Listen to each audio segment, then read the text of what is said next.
Agwina I now invite the President, Michael D. Higgins, to address us. Aughteran. We're building a rocktas, Corlori, a Gwina Eliog, or Cohoire Heilshe, Luis Mariano Montemayor, den Court Diplomatique, we venida a esta ocasión especial de Kente Heron. Representatives of the National Famine Commemoration Committee, Koja Ilek. It was a great privilege to have been asked to give the keynote address on this occasion, because today, designated as National Famine Commemoration Day, is a solemn opportunity for the people of this island to reflect on and recall those who perished. Recall, too, the suffering and loss experienced by our Irish people in that cataclysmic period in our history to which we refer to as an Gorta. As you have heard, no other event in our history can be likened to the Great Famine for its immediate tragic impact or for its role in creating a massive increase in a desperate involuntary emigration, cultural loss, for example, its increased pressure for the decline of the Irish language, and a general demoralisation of Irish shared life. It is important that we bring truth to what we do about the famine if we are to use its experience most valuably in the interests of humanity. The founding of a commemorative event for the Great Famine was a significant milestone in itself, and it owes a great deal to those advocates, those activists who advocated for it, such as Michael and Olivia Blanche, Pete St. John, Kieran Toohey, and so many others. And as we gather in the Famine Memorial Park within the historic Kilmallock Union Workhouse Complex, this is, as you have heard, the first time that the state commemoration is taking place in County Limerick. And it is a site, I believe, that is most appropriate backdrop for reflecting on one of the most pivotal and painful chapters of our nation's history. You have heard some of the facts already. The basic facts are that the population of Ireland was reduced from 8.5 million in 1845 to 6.6 million by 1851. Over 1 million people died of starvation and disease. Over 2 million people emigrated on approximately 5,000 ship sailings. Life expectancy fell from over 38 years in 1845 to below 21 years in the second half of the decade. We have, thanks to an ever-expanding historiography now, a number of established and accepted facts pertaining to Gorta. It was a cataclysmic event experienced by the Irish people, then part of the British Empire. Indeed, an apology for the British response was issued on behalf of the British government and read at a commemorative event in Mill Street in 1997, the 150th anniversary of 1847. Having given the keynote address at National Famine Commemorations on 6 occasions, this is my 7th. I do so in 2025 for what will be my final time as Uachtaráin Heron. But doing so presents me with the greatest difficulties because of our current circumstances. Famine is a horrific reality in so many parts of the world, repeated again and again, accepted by too many with indifference. The occurrence of repeated famines surely is a great human failure. We are now seeing starvation being used as an instrument of war, as people in countries such as Yemen and Sudan suffer hunger and famine created by conflict. So many additional deaths are caused by blockages to the food and medical aid that they need. The consequences of a forced starvation in Gaza, for example, are daily on our television screens.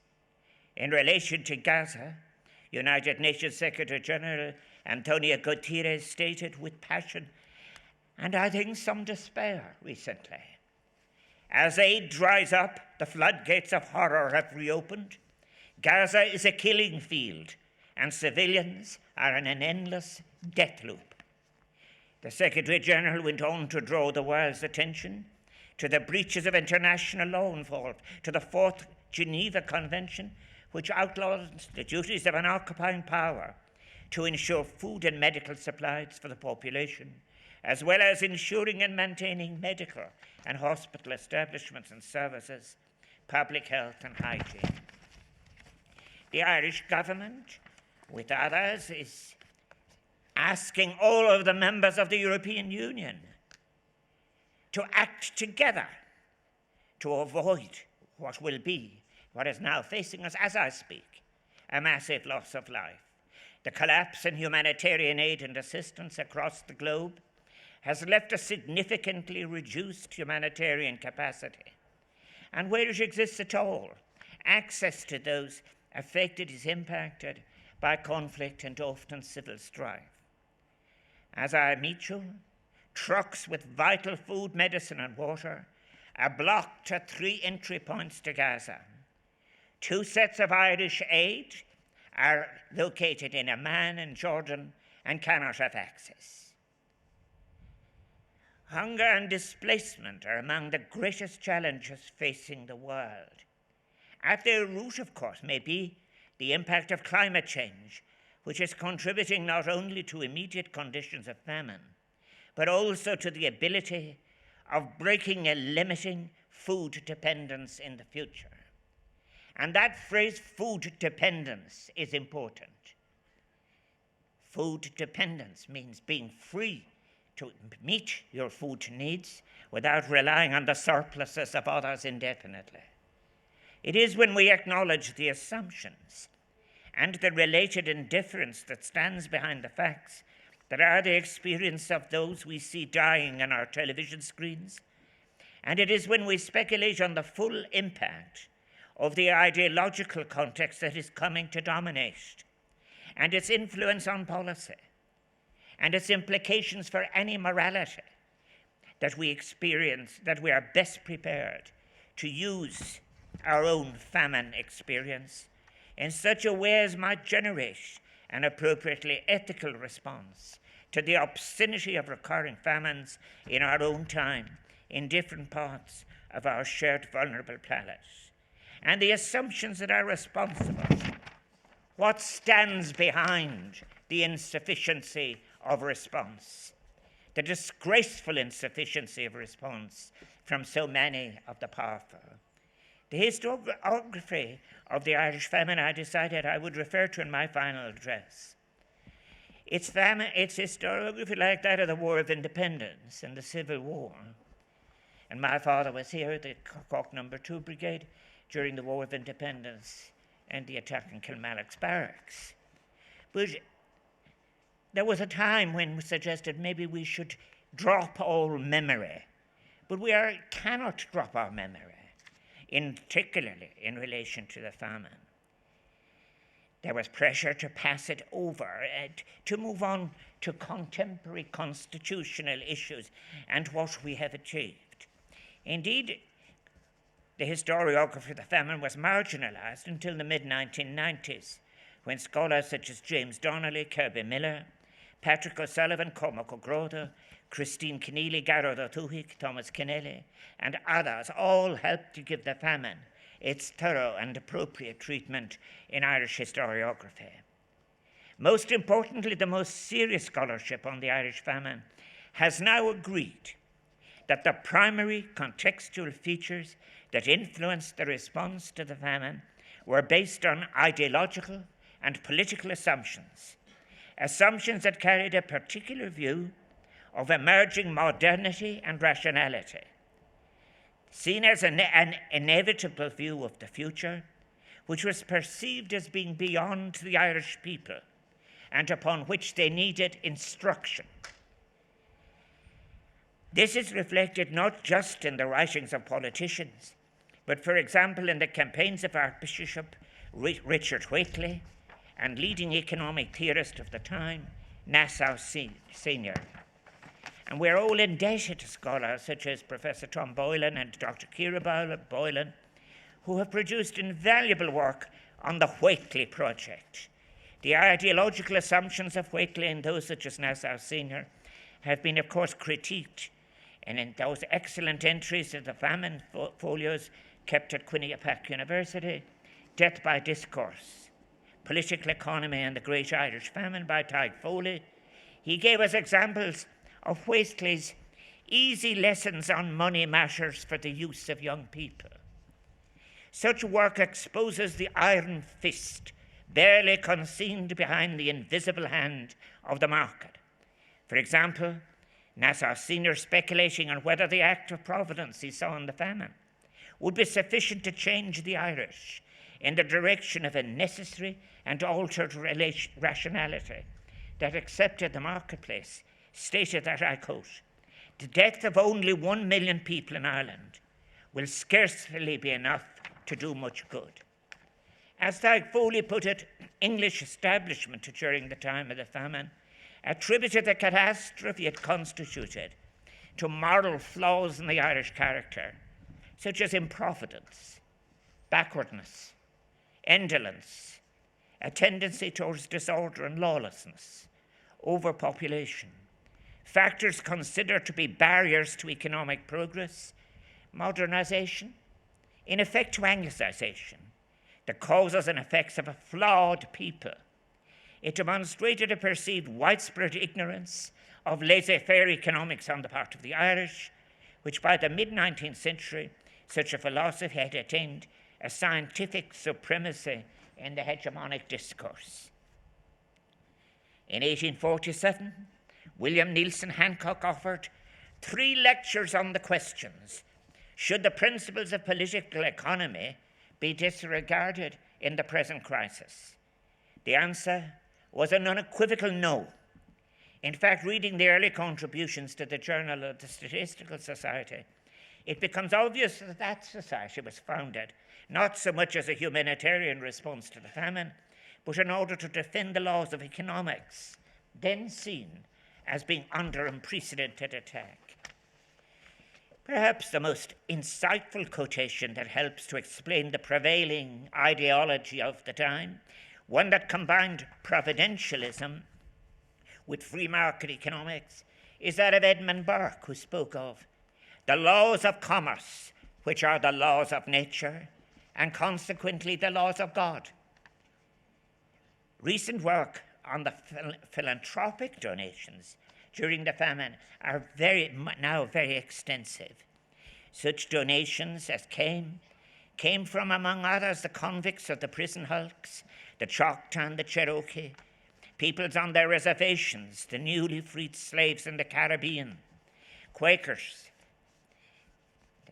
all the different indigenous communities in Canada, including the Huron-Wendat people.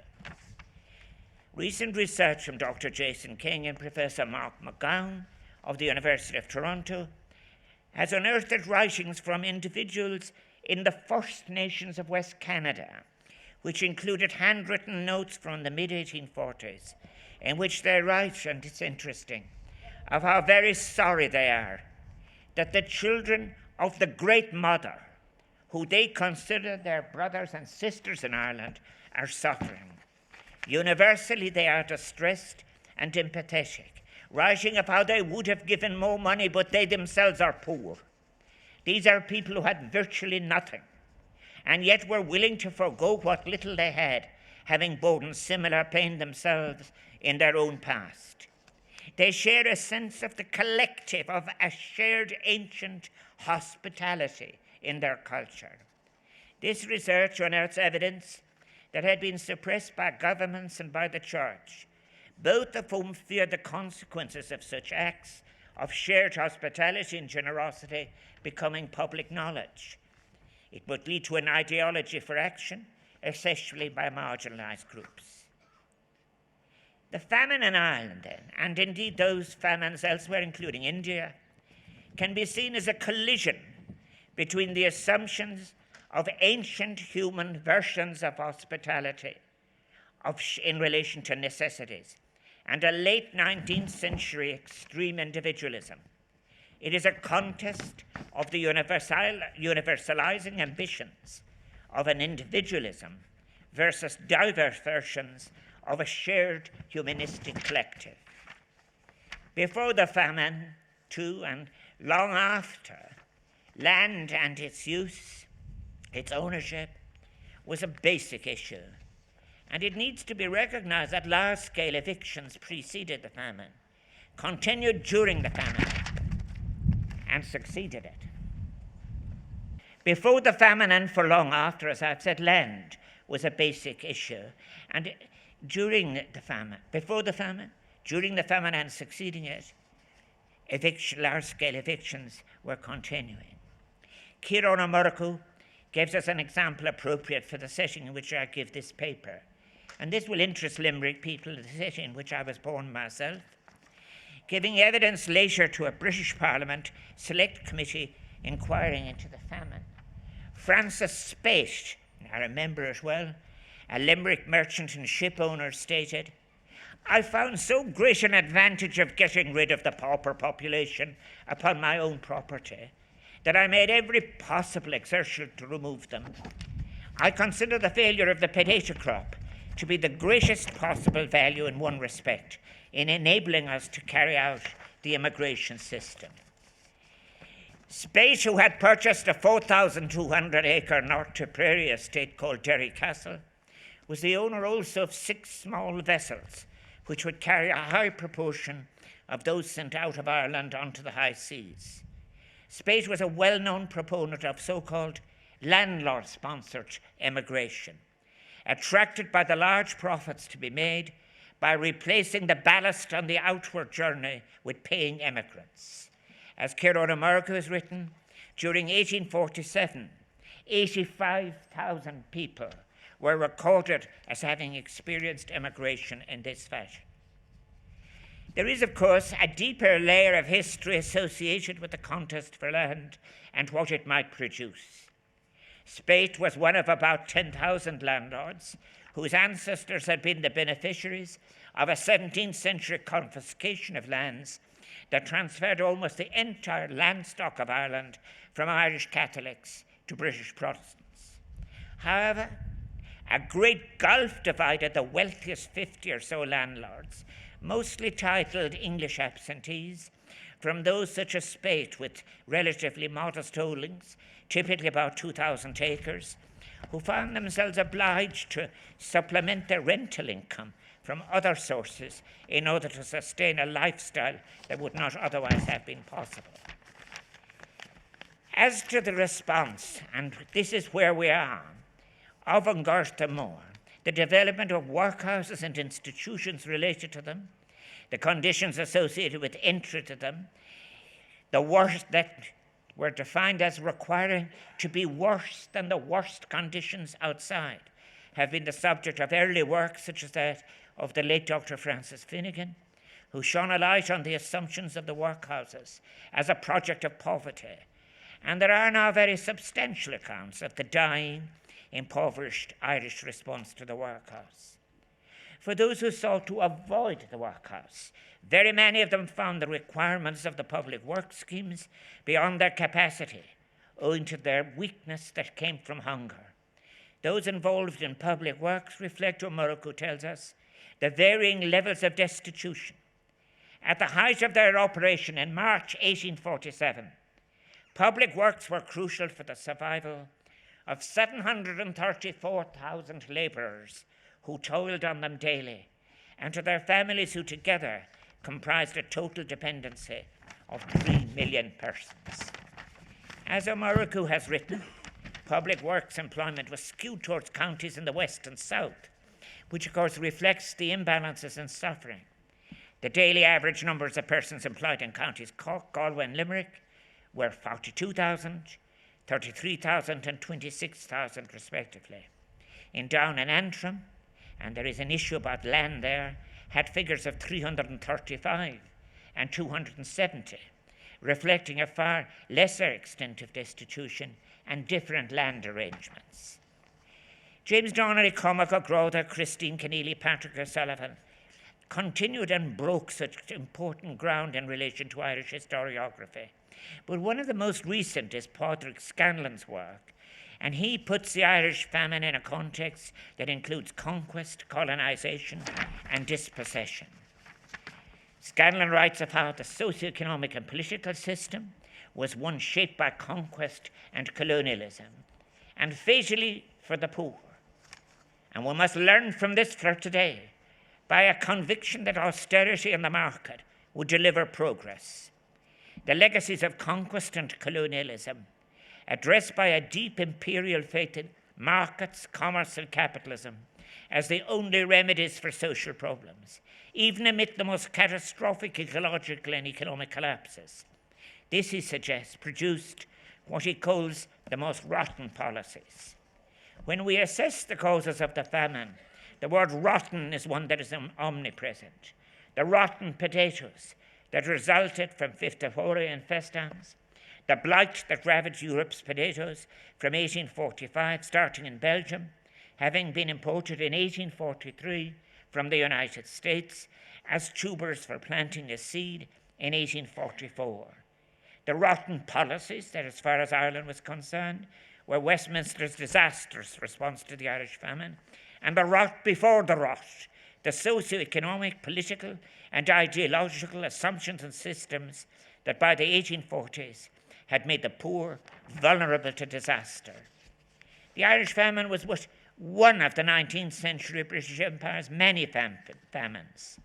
Imperialism itself, imposing demands upon a society, disrupting the natural indigenous development of societies, expanding beyond its strength and understanding, is inextricably linked with famine around the colonized world, and perhaps most notably in India and Ireland.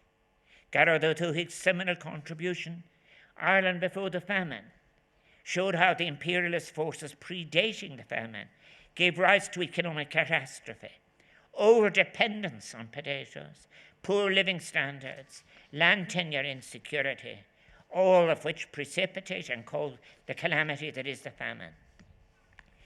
But what kind of world was it? And we don't too often hear about it.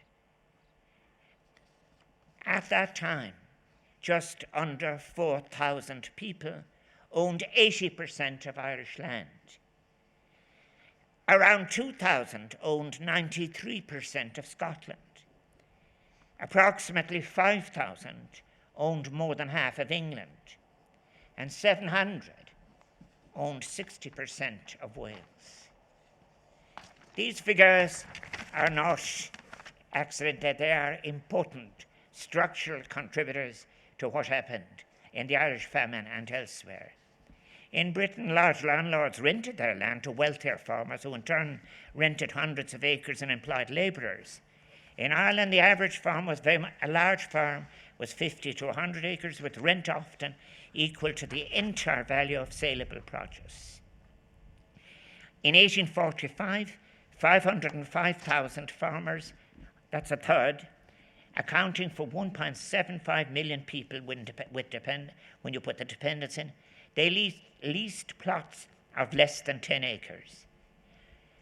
Poorest of all were the 650,000 landless labourers, and their dependents, which amounted to 2.7 million people. That was a quarter of the population, seeking Connacher whenever they could. The poorer the province, the more intense the subdivision.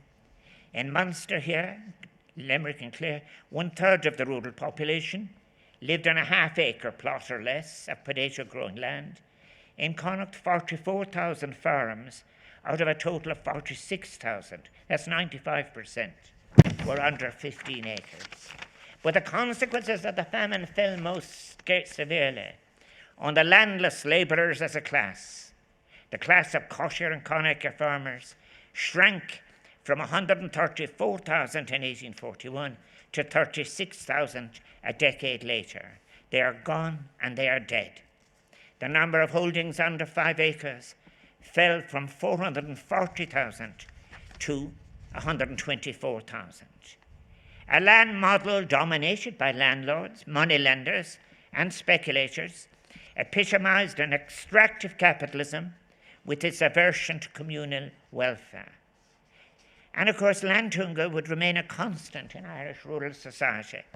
As late as 1917, of the 572,574 holdings in Ireland, 112,787 were less than 1 acre, and 123,000 holdings were between 15 and 30 acres.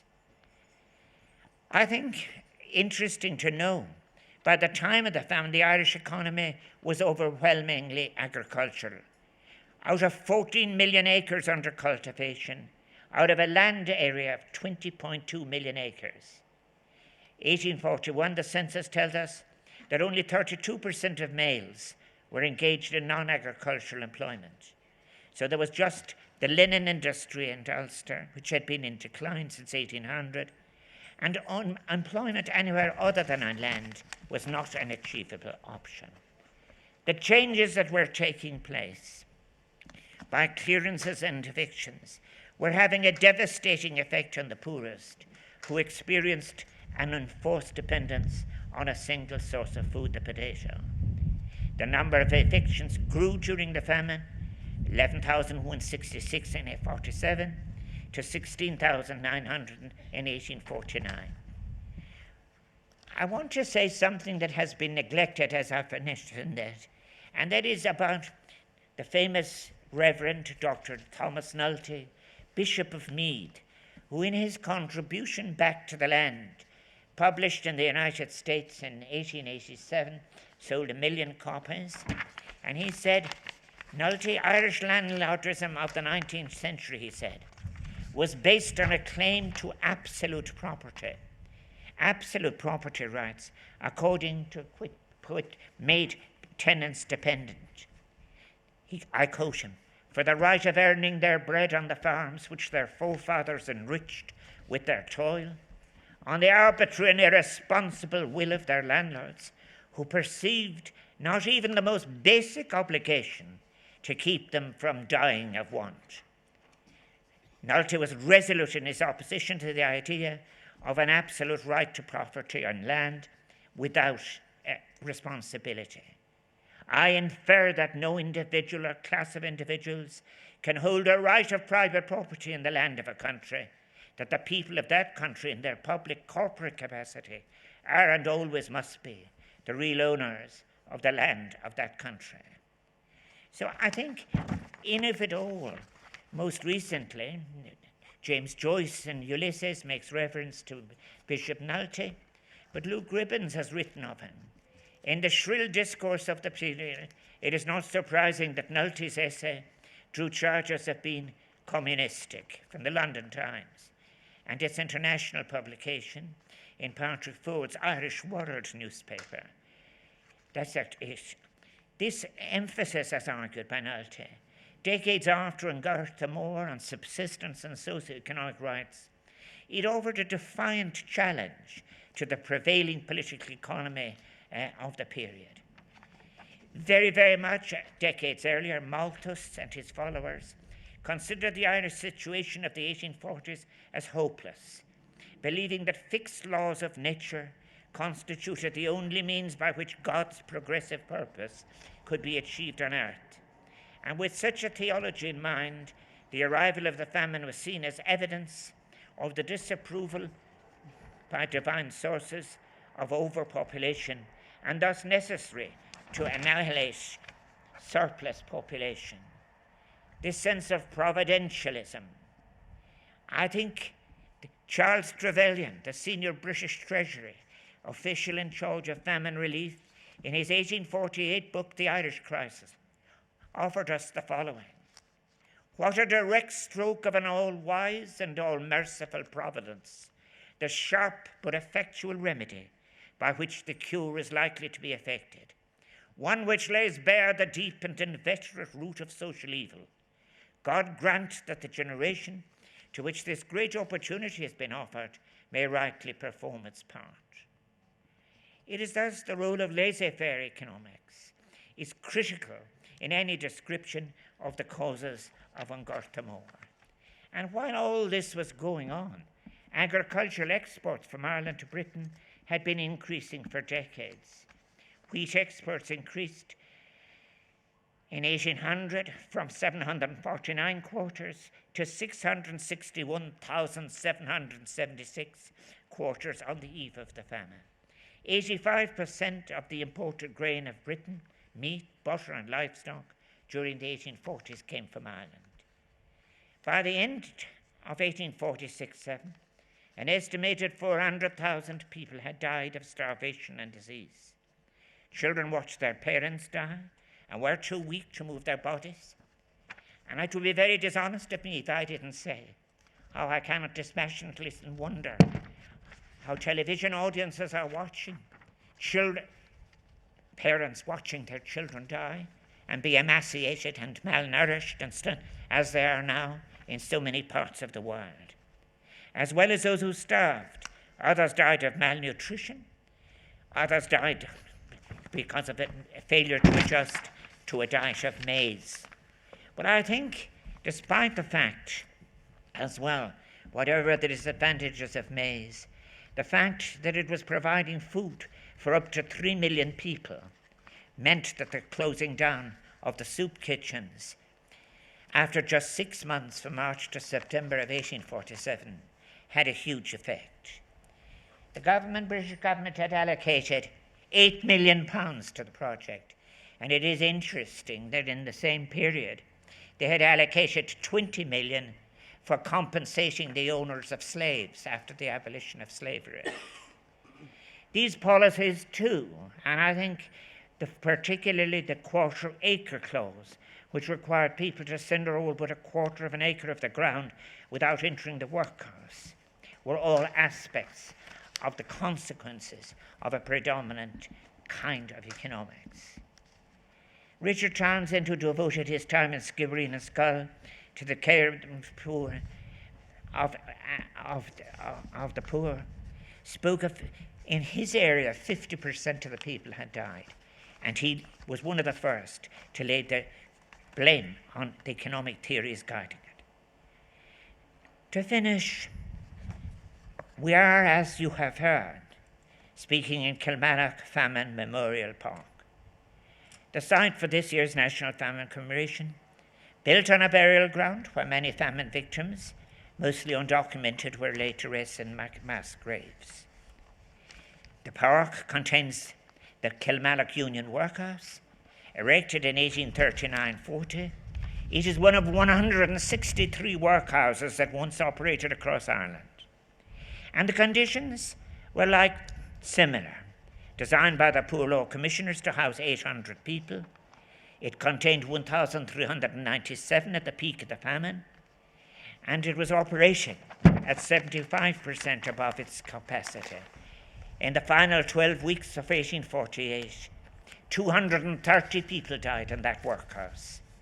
Doctors reporting from Limerick report in the Limerick Chronicle that people left with no other food were in either extreme hunger, forced to eat diseased and rancid potatoes, leading to calamitous results, including smallpox. The population of Limerick, as you heard, declined, as you have heard. But going back to a man I mentioned earlier, this time of blight and hunger, the Limerick city quaysides were used to transport produce from one of the most fertile parts of Ireland, the Golden Vale, to the English ports.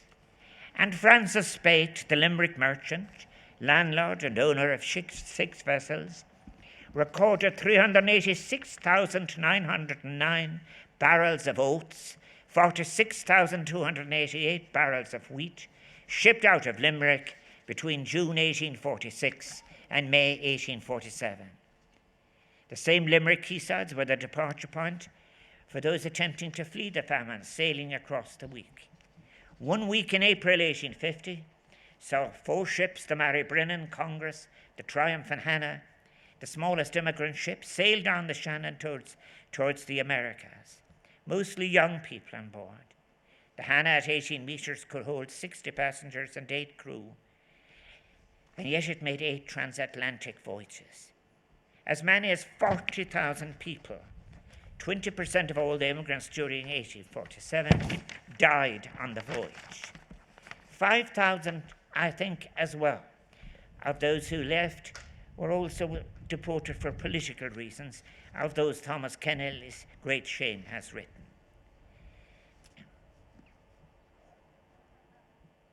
When they arrived, in 1850, Margaret McCarthy sent $20 to her father in Kanturk, which she hoped might be some acquisition to you, until you might be clearing away from that place altogether. She expressed happiness at being away from where the county ratesman would have the satisfaction of impounding her cow or other possessions. I finished then by saying, I have said at the beginning of what I had to say, that I find it very, very difficult. I remain convinced, and it is something that is indeed, I had discussed many, many times with Pope Francis, indeed, about the connection between economics, justice, ecology, respect to nature, about the need to do it differently. And my point about, for example, meeting the needs of hunger, which are short of the needs of breaking food dependency. Different cultures in the history of humanity have fed themselves in different ways. And all the cultures tell us about what they share, even when they have very little, as the messages that came to us in the famine tell us. Therefore, when we hear about, for example, I was in Somalia in 1992, and afterwards my predecessor, Mary Robinson, was told in the United Nations, never again, never again. And yet, the decision to put wheat into the market economy meant that we couldn't any longer find out information on who held what, in other words, to prepare and prevent against future famines. But it ends, and this is the point, what we will find even in responding, those who live, will find that when you will be asked in many ways to revive an old system of meeting global hunger through commercial structures led by multinationals, which are about disposing of surpluses, when what is needed, a connection between economy, justice, ecology, respect for nature, and enable people to exercise choice on how they break food dependence. And that is a matter of sovereignty. Hunger is at the heart of the involuntary mass migration which we now see, and for which we have such a poor response. We are witnessing breaches and challenges to human rights around the world. The existential challenges that face us today: global hunger, malnutrition, poverty, sustainability, war, and preparations for war. At a time when we are losing support for the international institutions of the United Nations, they require us to accept the challenge of seeking a new enhanced consciousness, a new point of balance, resonance, agreement as to giving primacy, managing and sustaining the means of survival itself. But any new beginning must be one that seeks to build the mind and the experience of peace, recognizes the interdependence of a shared humanity, aspires towards achieving a recognition that war must never be an option, and that a global peaceful coexistence is an expression of our shared humanity. That to actually reply to violence with violence is a great, great disaster. And when the Security Council fails us, as it does again and again, in responding to what I have been describing as the current conditions, we must return to the exceptional measures that are available to us, that I remember discussing at the time of the Iraq War, that are available from the General Assembly.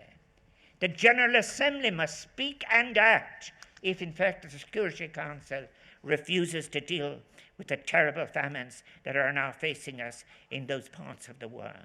But most importantly, and it is good and wonderful, I pay tribute to all those people I have continued to meet, not only in Ireland but elsewhere, who see the great value of peace, who see the possibilities of fulfillment, and who also saw the joy. And so what a great expression of humanity as a species it is, that they will say, we have very little, but what we have, we share. I think in this case, and in many cases, it becomes so important to never slide over the famine, but to take the famine and learn from it and examine its assumptions and use it as part of our critique of what we have a moral responsibility now to achieve. I repeat my plea that we all work together for a lasting peace, for an end that will give us our best prospect for an end to global hunger and famine.